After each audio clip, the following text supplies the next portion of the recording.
Jesus é bom, irmão. Vamos ler a palavra do Senhor. Essa semana nós estamos com a EBF 2023, as nossas crianças, a igreja, e eu sou privilegiado como pastor dessa igreja, que eu tenho um número muito bom de irmãos que trabalham na EBF. As coordenadoras que aí estão não estão sofrendo. Essa igreja, na verdade, nunca sofri com a EBF, porque essa igreja sempre fez EBF bonita, e esse ano não ficou por baixo. Quarta-feira a abertura foi muito bonita, aí veio quinta-feira o lanche, que foi muito bom, aí veio ontem, hoje de manhã o lanche, também muito bom, e um número grande de crianças e crianças visitando conosco. E o resumo da EBF, todo ano nós temos crianças que ficam conosco e aceitam Jesus, e eu tenho gente aqui que é fruto da EBF desta casa, né? Então é muito bom o trabalho da EBF dessa casa, e nós estamos de parabéns. Parabéns aos irmãos que com os coordenadores aí trabalham. Abra a Bíblia no livro de Jeremias, capítulo 33. Glória a Jesus. Toda doença é do diabo? Não. Mas alguém diz que toda doença é do diabo. E a Bíblia diz que Paulo, um homem santo, ele teve um problema nas vistas, que foi obrigado, ele ficou cego, foi obrigado a orar e cair as escamas da vista. Aí alguém disse que era um mensageiro de Satanás, para esbofetear. Mas nós temos outros relatos bíblicos também, de pessoas que foram doentes e que não eram diabo. Quem sustenta essa tese que toda doença é do diabo são pessoas que têm os melhores planos de saúde desse país. Só que eles não vão ao hospital. Os médicos, por eles terem condição financeira, vai na casa deles, que é mansões, para que o rebanho não veja eles tomando injeção, tomando remédio e às vezes enfermam. Então, Jeremias capítulo 33, versículo 3. Clama a mim e responder-te-ei, e anunciar-te-ei coisas grandes e firmes que não sabe. Podeis sentar. Eu quero nessa noite falar do clamor de pessoas enfermas que clamaram a Deus e foram salvas. Algumas delas foram curadas. A Bíblia diz que Jesus em Nazaré não pôde fazer os milagres que fez nas outras cidades. Muitos doentes havia no tempo de Jesus. Quando ele entrou lá no tanque de Betesda, tinha muita gente doente, mas ele curou o paralítico de 38 anos. E quando ele cura, ele sempre faz menção de: a tua fé te salvou. A tua fé te curou. Não. A tua fé te salvou. Por quê? Porque nós podemos adoecer e até mesmo morrer de enfermidade, porque já somos salvos. Nós não precisamos, por exemplo, dar esmola para ser salvo. Nós damos oferta porque somos salvos. E muitos crentes já morreram de enfermidades que Jesus não curou, mas foram salvos, estão esperando nós lá na glória. E muitos que estão enfermos, alguns entram preocupados: mas eu vou morrer dessa doença? Talvez sim, talvez não. Se o Senhor quiser curar, Ele vai curar. Se Ele não quiser curar, a gente vamos continuar adorando a Ele, mesmo enfermo. A enfermidade, porque nós temos que aprender a adorar a Deus pelo que Ele é. Porque a graça é pelo que ele faz. Adorar a Deus pelo que ele é soberano, adorar a Deus porque ele é digno. Deus sabe que estamos enfermos, sabe. E a hora que ele quiser, ele pode curar. E se ele não quiser curar, nós vamos adorá-lo do mesmo jeito. A nossa adoração não depende da condição sine qua non, nada disso. A nossa adoração depende somente de gratidão a Deus em saber que mesmo enfermo, se nós clamarmos, ele pode, eu não estou dizendo que ele vai, ele pode curar. O problema é conviver com enfermidades. Eu, por exemplo, eu convivo bem com enfermidade. Tem enfermidade que assola meu corpo. Mas eu aprendi a adorar a Deus pelo que Ele é, não pelo que Ele faz, mas pelo que Ele é, porque a graça me garante que eu adoro a Deus pelo que Ele é, mas a graça é o que Deus fez, salvou a gente. A graça é o favor de Deus para quem não merece. E nós não éramos merecedor. Jesus não salvou a gente por mérito nosso. Não, Jesus me salvou porque eu não bebia, não fumava, não jogava, não desejava mal para os outros. Não, é isso não. Jesus me salvou porque a graça dele e a misericórdia dele, que a misericórdia era o juízo que eu tinha que cumprir e Deus não deixou. Então a graça e a misericórdia de Deus é um favor que Deus dá para nós que não merecemos, não é porque achamos graça, não. É porque Deus é bom. E quando a Bíblia ensina, clama a mim, porque clamor é grito. Eu vou clamar aqui, oh Deus, não. Clamor é quando você chega ao extremo, quando você não tem mais recurso, quando você chega ao fundo de um poço, quando você chega a uma encruzilhada, quando você chega ao fim de tudo, aí você se lembra de clamar. E a Bíblia diz que tinha uma mulher que para a sociedade da época, essa mulher era bem de condição. Essa mulher provavelmente tinha família. Essa mulher provavelmente tinha recurso. Mas ela tinha uma enfermidade chamada fluxo de sangue, que ela gastou, a Bíblia diz que ela gastou tudo que podia. Quem sabe essa mulher foi com os melhores médicos. Quem sabe essa mulher usou os melhores medicamentos da época. Quem sabe essa mulher buscou todo o que ela podia de recurso. Quem sabe ela gastou tudo que tinha. Quem sabe ela não perdeu o marido e a família. Porque na atual conjuntura, quando uma mulher tinha um fluxo de sangue, ela era considerada imunda. E ela tinha que sair da cidade e ficar do lado de fora da cidade.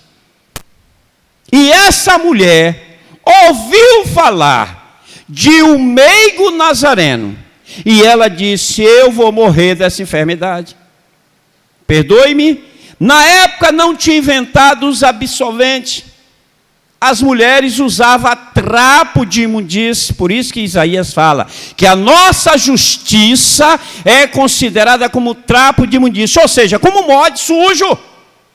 E essa mulher estava no fundo do poço, como diz aí. E essa mulher não tinha mais condição, mas alguém falou de Jesus. E ela botou na cabeça, eu vou morrer, mas eu vou tocar nele. E essa mulher, antes de tocar, essa mulher foi para a última instância da sua vida. A Bíblia diz que ela clamou a Jesus. Ela disse, tão somente se eu tocar nas suas vestes. Aquela mulher estava debilitada. Aquela mulher não podia mais correr. Aquela mulher estava numa condição de dar os últimos passos da vida. E Jesus que vinha numa marcha, porque Jairo estava com a filha enferma, e Jairo estava dizendo, você vai na minha casa? Jesus, vou. Jesus ia numa marcha com Jairo, porque Jairo, ele era um dos líderes daquele lugar, e Jairo ia numa marcha apressado, e Jesus também. Quando Jesus viu, porque Jesus vê você, meu irmão, ele vê. Quando Jesus viu aquela mulher, ninguém precisou mostrar, mas Jesus sabia. O que Jesus fez? Diminuiu os passos. E quem sabe Jesus andando não começou a deixar Jairo na frente e dizer, que dia bonito, admire o sol. Quem sabe Jesus, para esperar, dar oportunidade para essa mulher, Jesus parou aquela caminhada, aquela correria e começou a andar bem lento.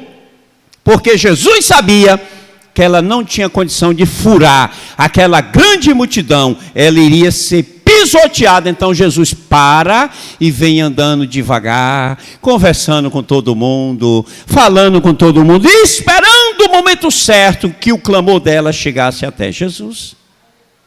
E ela disse, tão somente, se eu tocar nas suas vestes, eu serei sarada.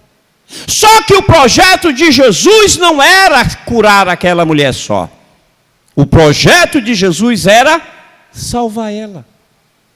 Por isso que quando Jesus para aquela caminhada veloz, diminui a velocidade, que ela toca em Jesus, Jesus para na hora. Aquela mulher tocou e não fugiu não. Ela estava bem próximo de Jesus. E Jesus disse, quem me tocou? Aí os discípulos, mas a multidão te aperta, a multidão te oprime aqui, e tu diz, quem te tocou? Jesus disse, alguém me tocou especial. Alguém tocou em mim, que de mim saiu vida, virtude. Aquela mulher tinha cônscio de que ela tinha tocado em Jesus, e na hora que ela tocou, ela sentiu a cura divina. Quantas vezes Jesus já não fez isso conosco? Você algum dia na sua vida, Jesus te curou e você soube que foi naquela hora. Quando Jesus toca em nós, dele sai vida, virtude. E aquela mulher, ela olha para a multidão e ela trêmula. A Bíblia diz que quando Jesus disse, quem me tocou? Ela ficou tremendo. Porque quando você não tem mais outra oportunidade de clamar, você sabe que Jesus ia passando, era a única oportunidade que aquela mulher tinha. Ela já era toda assada, ela já era toda debilitada, ela já não tinha mais condição financeira, provavelmente estava só, não tinha família mais. E ela estava no meio daquela multidão oculta. Ninguém sabia quem era ela. Porque se soubesse, botava ela para fora. E Jesus olha para ela e diz a palavra-chave. Vai em paz. A tua fé te salvou. Jesus não disse a tua fé te cura. Porque se Jesus quiser me curar da diabetes, Ele cura, como Ele falou lá em São Domingo do Capim. E eu sou testemunha que Jesus está me curando. Ninguém precisa me falar. Meus óculos, tem 3 óculos perdidos lá em casa. E esse aqui já estava perdido. E eu estou vendo muito bem. A minha saúde está muito bem. Essa semana a diabetes chegou a 102. Quem andava rodando em 250, 320, para estar nisso, já é considerado um milagre. Mas eu tenho que ter consciência que é Jesus, não é remédio. Aquela mulher era consciente de que foi o toque que ela deu em Jesus. Ela não tinha mais medicamento, ela não tinha mais recurso, ela não tinha mais para quem pedir, mas ela descobriu, eu toco nele e você salva. A ideia dela ali não era curar, era ser salva, porque ela estava morrendo. Se você descobrir e o médico disser, leve para casa que é para morrer, e você, crente, o que é que você faz? Você vai clamar a Jesus até o último instante. Quantos santos do meu Pai, quantos irmãos nossos, não morreram e na hora da morte subiram falando em línguas estranhas? Nosso presbítero Skit, a irmã Lenice se lembra, era no Negão, sentava lá no púlpito, no antigo templo, e ele ficava lá adorando a Deus, mas todo dia você encontrava ele lá no Ver o Peso dando folheto bíblico. Morava em Quaraci, mas não faltava um culto no templo central. E um dia esse homem estava sentado no lugar de sempre. Terminou o culto, todo mundo vai embora, e alguém chega, irmão Skit, terminou o culto, tem que fechar a igreja. O irmão Skit já estava em Jesus. Você tem que ter certeza que na passagem você tem a salvação. E Jesus nos ensinou até na hora da morte o que fazer. Jesus, quando estava morrendo, ele disse o quê? Pai, em tuas mãos entrego o meu espírito. Então, clamor que leva as pessoas à salvação e não à cura. Jesus fala lá em Lucas que ele curou 10 leprosos. E a Bíblia diz que um voltou e esse um era um samaritano. E Jesus olha para ele e diz: a tua fé te salvou. O homem foi curado, mas Jesus falava de salvação. Esse homem era um samaritano. Os outros nenhum souberam agradecer. Quando você clama, não porque está doente. Tem gente que está doente e fica abusando Jesus em oração. Não é orando, é abusando. Paulo foi um que abusava. Senhor, tira esse espinho da minha carne. Senhor, tira esse espinho. 2 Coríntios 12, versículo 7. A Bíblia diz que o Senhor se aborreceu e disse: basta, Paulo, chega. Eu não quero te curar, na minha linguagem. Deus disse: basta, a minha graça te basta. Porque o meu poder se aperfeiçoa nas tuas fraquezas, Paulo. As fraquezas nos ajudam a orar mais. Obrigado, pastor, que mandou lá no grupo, lá no Facebook para mim. A fraqueza nos ensina a orar mais, clama mais, busca mais. E muitos na Bíblia foram salvos porque eram doentes. A Bíblia diz em Marcos 10, 52, que Zaqueu era cego. Mas quando Jesus manda chamar, não diz chama o mendigo. A Bíblia diz que ele era mendigo e cego. Mas Jesus não disse que ele era mendigo. Leia a Bíblia. Jesus disse: chama o cego, não o mendigo. Quando Jesus vai andando, Bartimeu tinha uma capa que era dada por Roma. E essa capa era uma carteira de identidade. Quem tinha aquela capa, todo mundo sabia, é mendigo. Se fosse hoje, seria uma cuia, né? Na porta das igrejas. Se fosse hoje, era roupas maltrapilhas. Se fosse hoje, era uma vara com a mochila de panos velhos nas costas. Roma dava uma capa para identificar que aquele miserável era mendigo. Mas quando Jesus manda chamar, não manda chamar o mendigo, porque Jesus queria salvar um cego, não um mendigo. Você acredite se quiser, tem muita gente pobre e mendigo que é servo de Deus. A Bíblia chega a dizer que nem os loucos errarão o caminho. Avalie os mendigos. Uma vez, eu fui convidado, depois de uma escola dominical, eu dirigi uma igreja humilde, não pobre. Não existe igreja pobre, mas uma igreja bem humilde, dos irmãos bem necessitados, que não tinha renda per capita.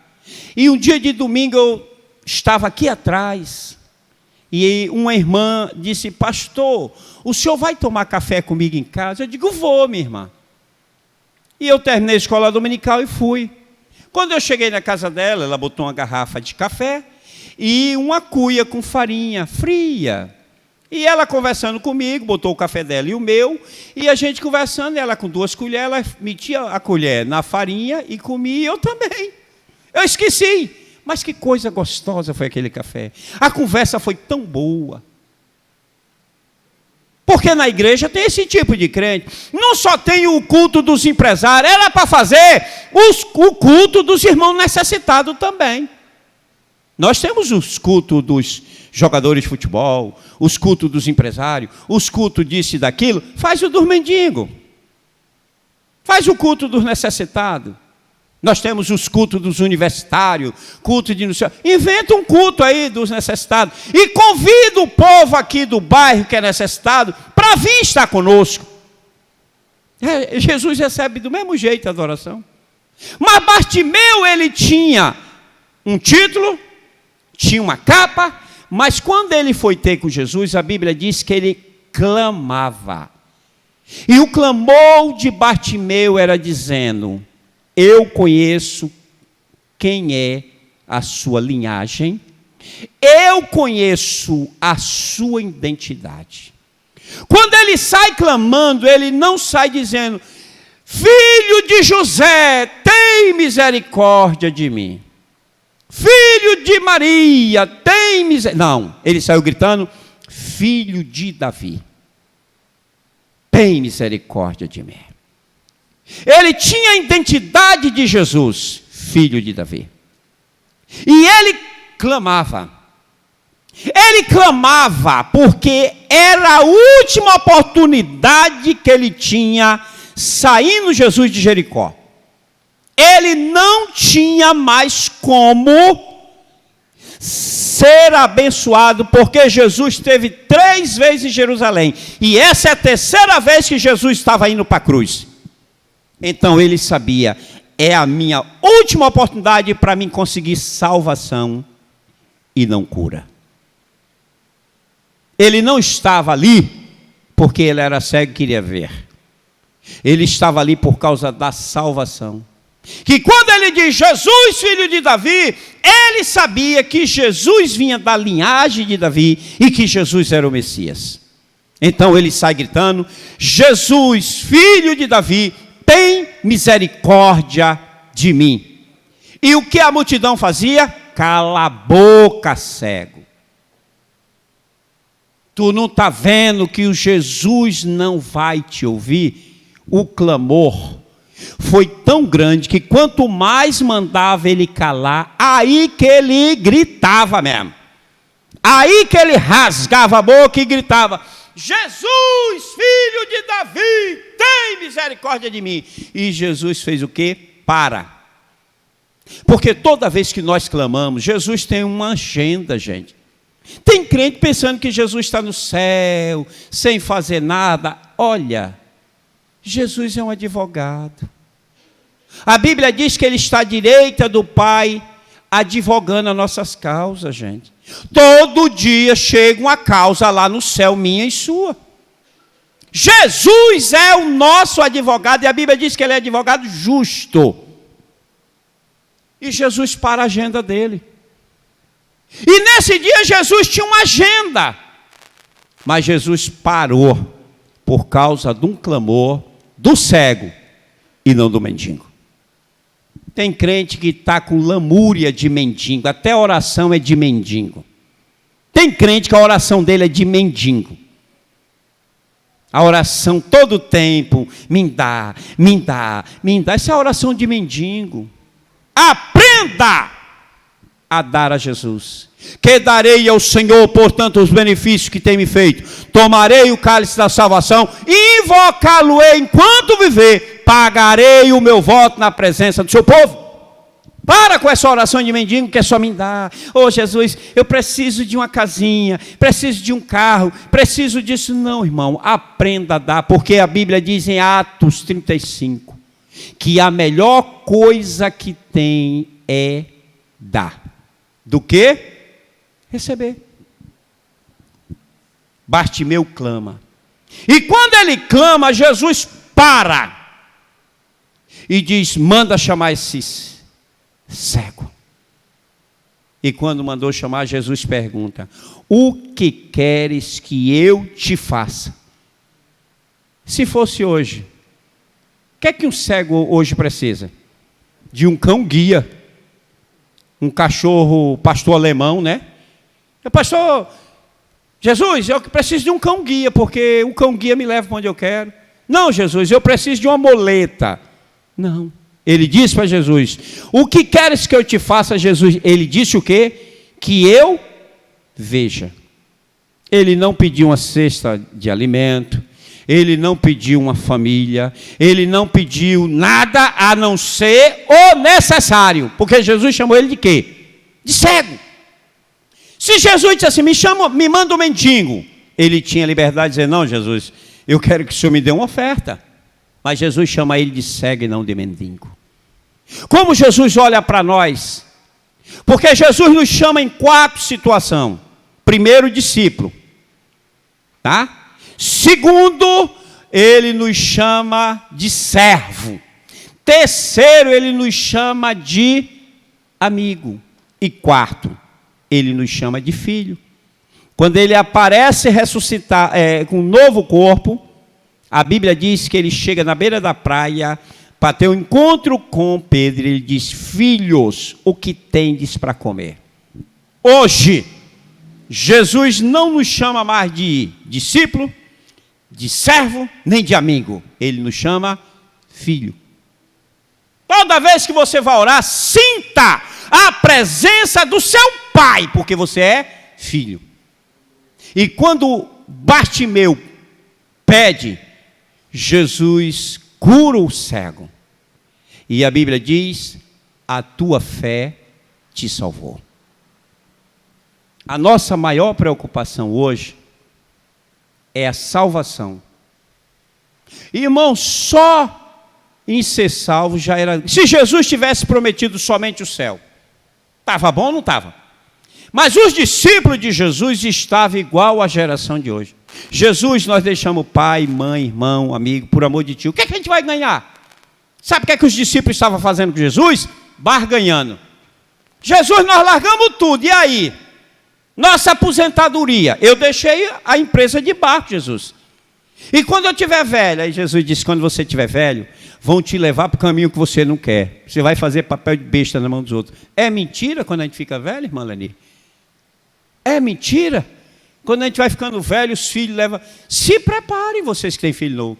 Quando a gente vai ficando velho, leva a gente para o lugar. Eu não quero ir. Você vai. Não, mas veste essa roupa.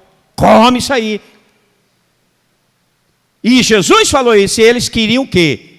Eles queriam aposentadoria. E Jesus disse: aqui 100 vezes mais. E lá no porvir a vida eterna, salvação.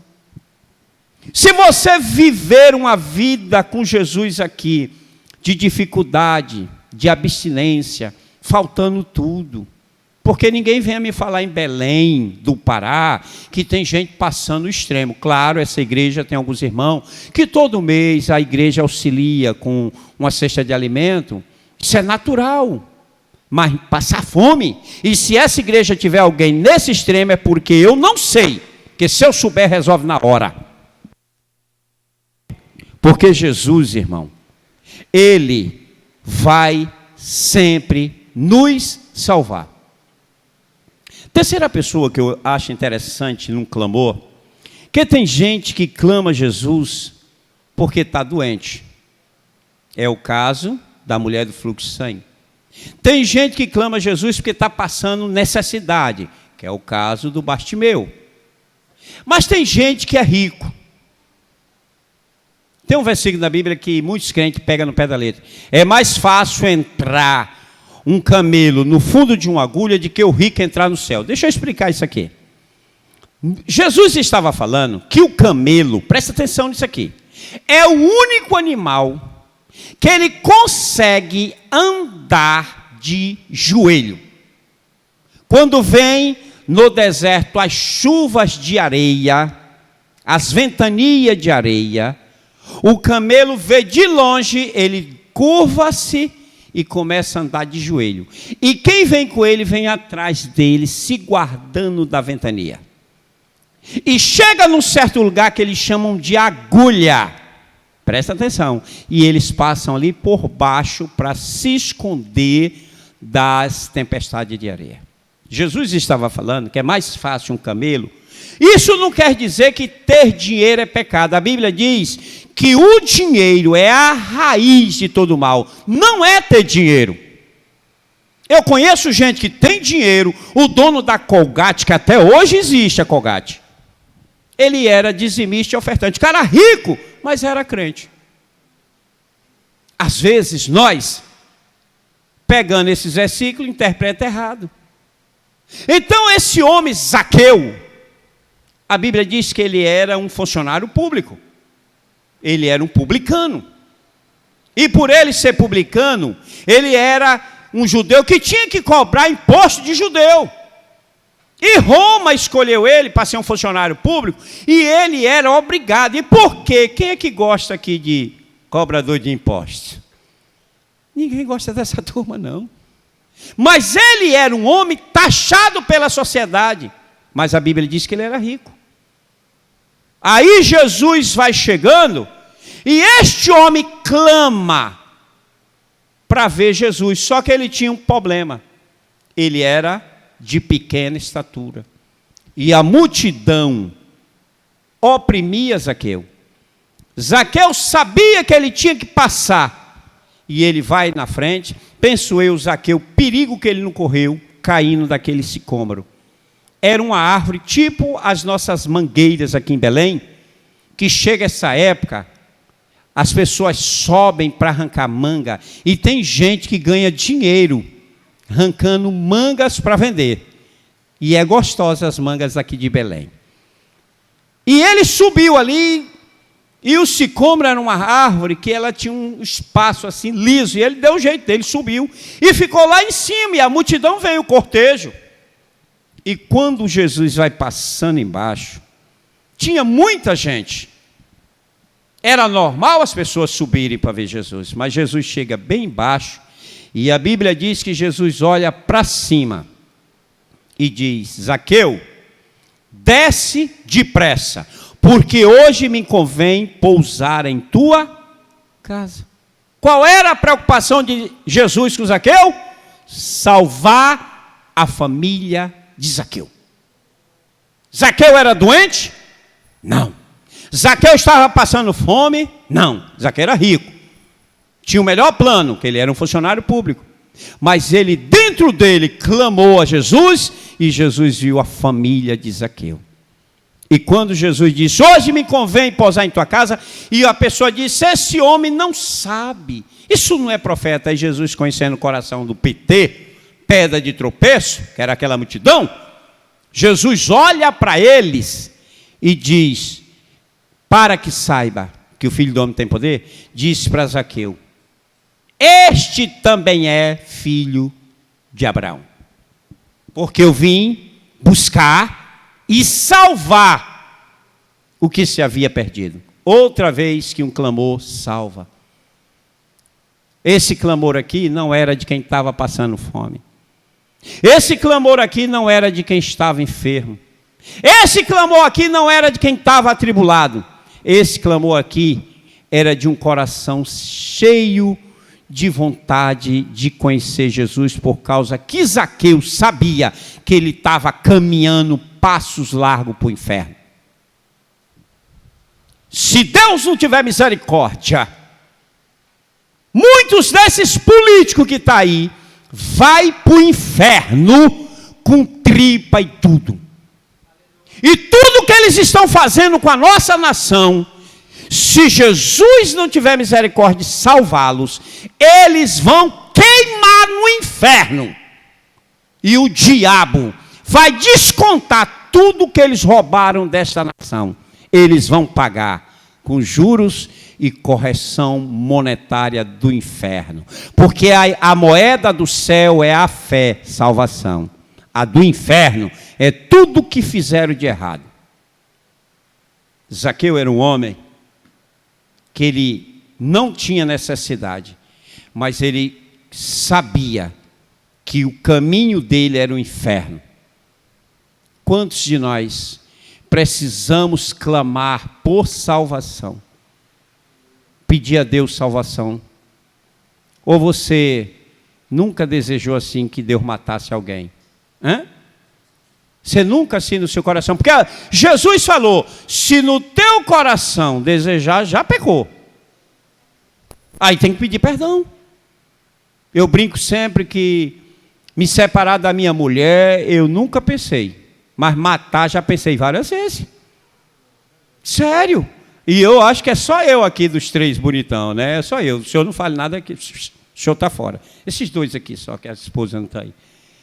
Não pense em separar, porque vai perder tudo. Porque quando a gente está namorando é meu bem. Quando se separa, meus bens. Perde tudo. Viu, Geraldo? Mas, matar. A gente pensa, irmão. Pensa. A hora da raiva. Quarta-feira a gente estava conversando aqui com um obreiro meu e a mulher dele, olha pastor, fulano está pedindo a minha morte. Eu digo, se ela soubesse que eu já pedi tantas vezes, só que Deus não... Depois eu peço perdão. Pedir, clamar por salvação. A Ana era uma mulher estéril, mas a Ana clamava a Deus por um filho. E o clamor dela foi tão constante que ela perdeu voz. Ela perdeu voz e Deus atendeu. Porque Ana estava vivendo o pior momento de Israel. A Bíblia diz que a palavra de Deus era rara no tempo de Samuel. E Ana, como serva de Deus, estava pedindo salvação para o povo de Israel. Porque o sacerdote Eli e os filhos dele, sacerdote Onífes e Finéia, estavam arrebentados. E Ana se levantou para clamar a Deus por salvação pelo povo de Israel. Quantas vezes você tem que orar a Deus e clamar? E o clamor, irmão, não é cochicho. Clamor não é você cochichar com Deus. Clamor é você rasgar o verbo. É você abrir o coração e dizer, olha aqui Jesus, como está isso aqui. Você já clamou por alguém? Outro dia eu vi uma cena de um rapaz que foi baleado, estava terminando de morrer e morreu. E uma irmã chegou lá e orou e disse, você quer aceitar Jesus? E ela disse, clama agora. E ele balbuciou, clamou, morreu e foi para o céu. Clamou por salvação é a última instância de uma vida. E às vezes nós estamos vendo isso. E a Bíblia está dizendo, clama a mim. Clama a mim. Jesus não disse, clama a São José. Coitado, morreu, não fez nenhum milagre, mas é São José. Santa Maria, não fez nenhum milagre. São Pedro, nenhum, me mostra. Tudo é invenção de pessoas. Agora, quer ver santo? Eu e você. A Bíblia diz que nós somos santos. A Bíblia diz assim, sede santo como o vosso Pai Celestial é santo. Então, se vocês precisarem de um santo, está aqui, um bocado de santo. Está aqui os santos, está aqui um santo. Santo somos nós. E quando nós clamamos ao nosso Pai, nós clamamos por salvação. Aconteceu um caso aqui no bairro, de um rapaz, quando a milícia estava aqui no bairro, matando muita gente. Esse rapaz chegou correndo aqui do lado da igreja, me chamou. Por favor, me ajude. A milícia já decretou a minha morte. Aí ele disse assim, ora por mim. Ele não soube falar, era para ele dizer clama. Eu disse, eu vou clamar por você. Do lado dessa igreja, esse rapaz se escondeu nessa mureta aí, com medo. E eu levantei um clamor por esse rapaz. E ele não morreu. Porque, filho, a Bíblia diz assim, que a oração do justo muito pode nos seus efeitos. Eu me coloquei no lugar daquele homem, como se eu fosse o condenado à morte pela milícia, e eu clamei a Deus.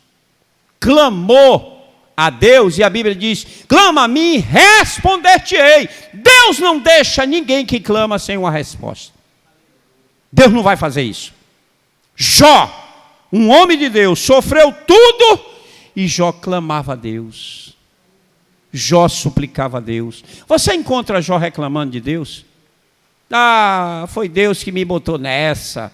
É porque Deus foi infiel, eu levantava de madrugada, eu era bom com todo mundo, eu ajudava todo mundo, e o diabo foi lá, eles dois se entraram numa confusão, e eu que sobrei na história. Não. Você não encontra Jó. Jó 19, 25, eu sei que meu Redentor vive, e por fim se levantará sobre a terra. Ele estava falando da cruz do Calvário, mas Jó estava falando da salvação dele. Que, diga-se de passagem, o Velho Testamento, o livro mais antigo é o livro de Jó. E no Novo Testamento, o livro mais antigo é o livro de Marcos, tá? Para quem não sabe. E Jó estava clamando por salvação. Já pensou você perder 10 filhos, perder todos os seus bens, perder toda a sua saúde e não perder uma mulher, tá? Porque a Bíblia diz que as meninas mais lindas na terra se chamava Gemima, Queriate, Apuk. As 3 filhas de Jó. A Bíblia diz lá em Jó 42 que foi as mulheres mais lindas desse podre, que estava todo podre. Com quem? Com a outra esposa? Não, com essa doida. Essa maluca que disse, amaldiçoa teu Deus, porque no linguajar, na transliteração, a gente usa esse termo. Amaldiçoa o teu Deus e morre. Ela, no original, não disse isso. Ela chega com ele e diz no original, aproxima-te de Deus. Como quem diz, clama a Deus. E ele, você não vê. Ele só faz, tu falas como uma louca. Por quê? Ela estava desesperada, perdeu 10 filhos. Quem é a mulher que tem 10 filhos num dia e no outro dia tem 10 caixão dentro de casa?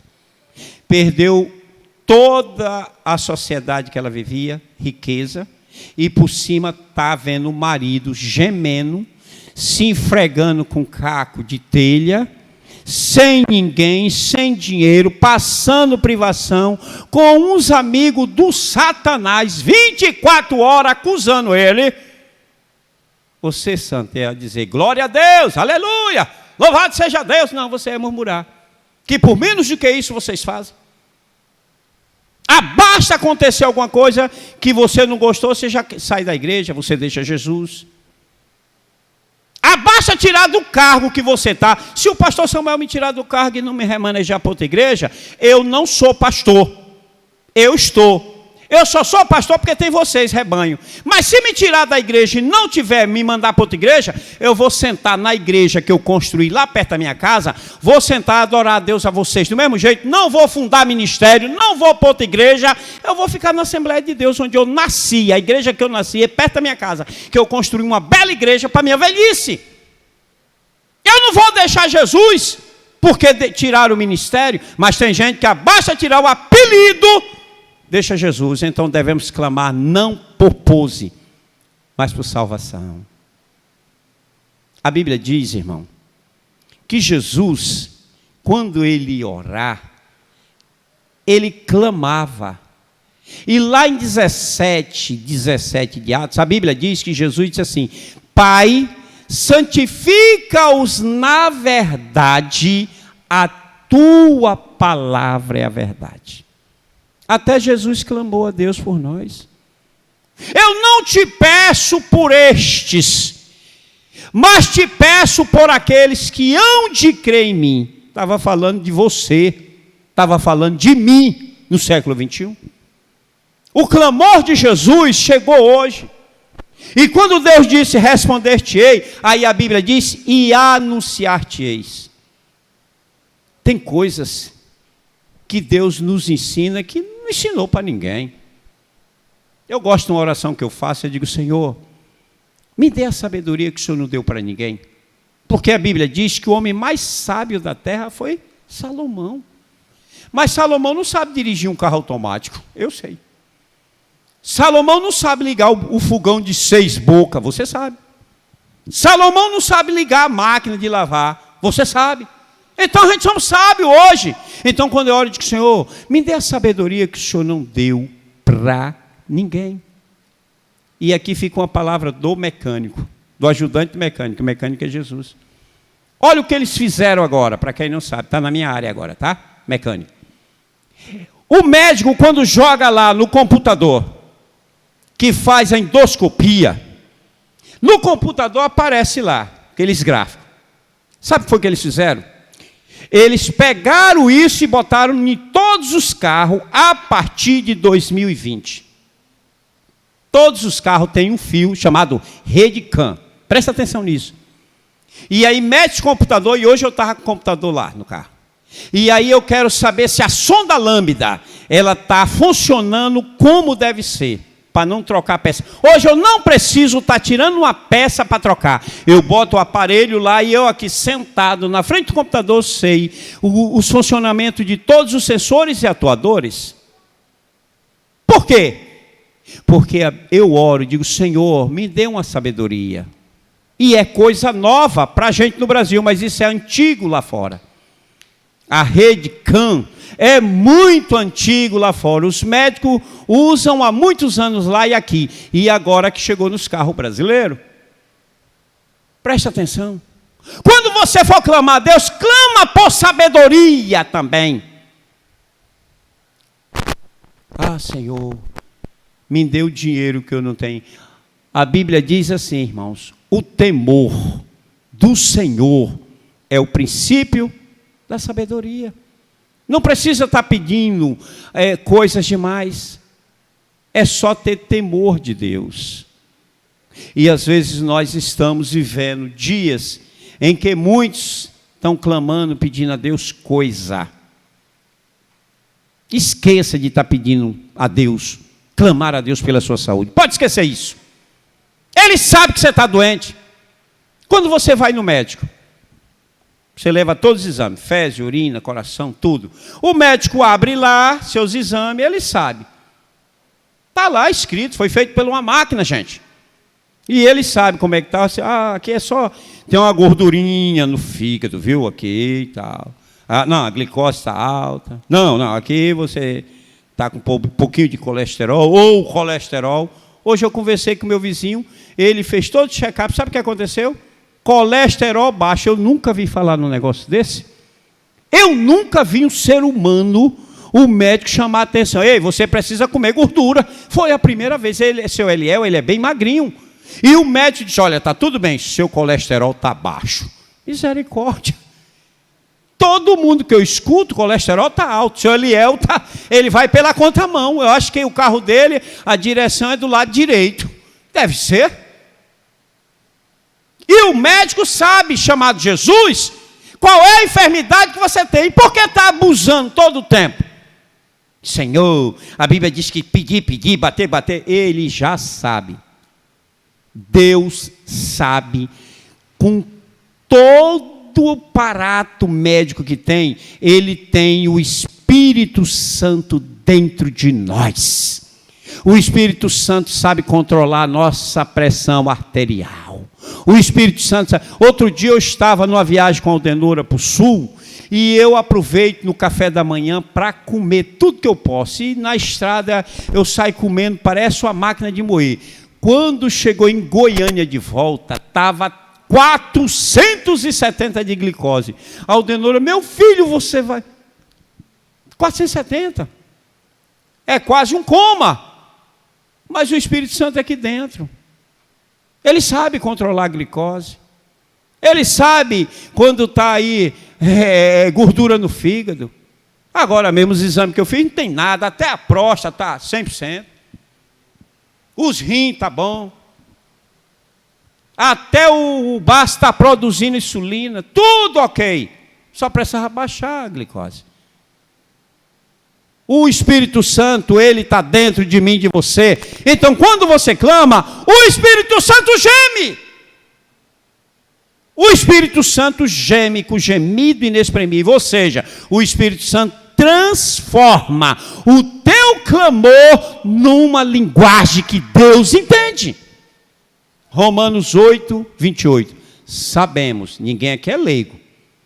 Sabemos que todas as coisas concorrem para o bem daqueles que amam a Deus e que são chamados por um propósito, por um decreto. Então ninguém aqui é tolo, não. Ah, pastor, Por que Deus permitiu arrancar a minha perna? É melhor arrancar a perna e ir para o céu do que com as duas pernas ir para o inferno. É isso que a Bíblia ensina. Por que Deus permitiu arrancar a minha mão? É melhor entrar no céu sem a mão do que com as duas no inferno. Às vezes nós precisamos entender que Deus, quando nós clamamos, é a última instância. Não é porque a unha encravou e digo, eu vou clamar a Deus por causa dessa unha. Não façam assim. Se a unha está encravada, chama a Juliana, que ela desencrava a unha e fica bom. Ah, pastor, eu estou com uma dor de cabeça terrível. Pega umas batatinhas inglesas, geladas, faz uma fatia, bota aqui na fonte, com 10 minutos você está bom. Eu digo porque eu sou testemunha disso. Tá? Agora, por mim, agora, quando é um clamor, como foi a mulher do fluxo de sangue, 12 anos, e pasmem vocês, já foi comprovado que uma mulher é o único ser na face da terra que aguenta 2 dias se esvaindo de sangue e não morre. É só ela, o resto, a gente se fizer um dia a gente morre. Mas a mulher foi dotada por Deus, que ela passa dias e dias sangrando e não morre. Se for um homem, basta arrancar um dente, ele já está se tremendo todo. A mulher, 12 anos, irmão, foi 12 anos, noite e dia, noite e dia, noite e dia. E Deus dizendo, não morre, minha filha, fica tranquila. Isso aí é eu que faço isso aí. Então, nessa noite, clame a Deus por salvação. Ou sua, ou de alguém que você sabe que precisa de salvação. Fique em pé no nome de Jesus. Eu poderia falar de Lázaro, que Jesus disse que ele não ia morrer, mas Jesus precisava mandar um recado para aqueles que já tinham sido mortos antes de Jesus ir para a cruz do Calvário. Preste atenção que quando Jesus estava nessa capítulo 11 de João, ele ainda não tinha ido para a cruz. E a Bíblia nos ensina que ele chega na porta do sepulcro e diz, Lázaro, vem para fora. Mas Lázaro foi lá dar um recadinho lá para a turma que estava lá morto. Lázaro chegou e foi aquela festa, e alguém disse, e aí, o Messias já não saía do quintal lá de casa tomando café, minhas irmãs e tudo. Aí quando Lázaro ouve, Lázaro, vem para fora, disse, olha, depois eu venho com vocês. Ó. Lázaro morreu de novo. Mas Lázaro era um clamor do Senhor para aqueles que esperavam o dia do Messias. Às vezes nós precisamos clamar a Deus. Ah, mas Jesus disse que não ia morrer e morreu. Jesus disse que essa enfermidade não é para a morte, mas é para a glória do Filho de Deus. Toda enfermidade que assolar nosso corpo é para a glória do Filho de Deus. Clame ao seu Deus por salvação. Querido Deus e Pai, é no nome de Jesus que nesta hora nós nos encontramos na Tua casa. A Tua palavra nos ensina que no dia da adversidade, o Senhor lembrará de nós no seu pavilhão. Eu sei que o Senhor nos ouve. Como Jesus disse, Pai, graças eu te dou que Tu me ouve. E nós sabemos, Senhor Jesus, que através do Teu sacrifício, nosso Pai nos ouve nesta hora. E nós te clamamos por salvação. Quantas vidas precisam ser salvas ainda? Muita gente que Tu vais salvar. Muita gente que nós clamamos e o Senhor salvará no tempo certo. Obrigado, meu Senhor, pelo clamor que está subindo, pelo clamor que nós estamos levantando nesta nação, por este povo brasileiro. Eu sei que o Senhor está ouvindo o clamor da Tua igreja, e eu sei que o Senhor vai nos salvar dessa hoste infernal que aí está no nosso país, no nome de Jesus. Amém e amém. Que Deus abençoe.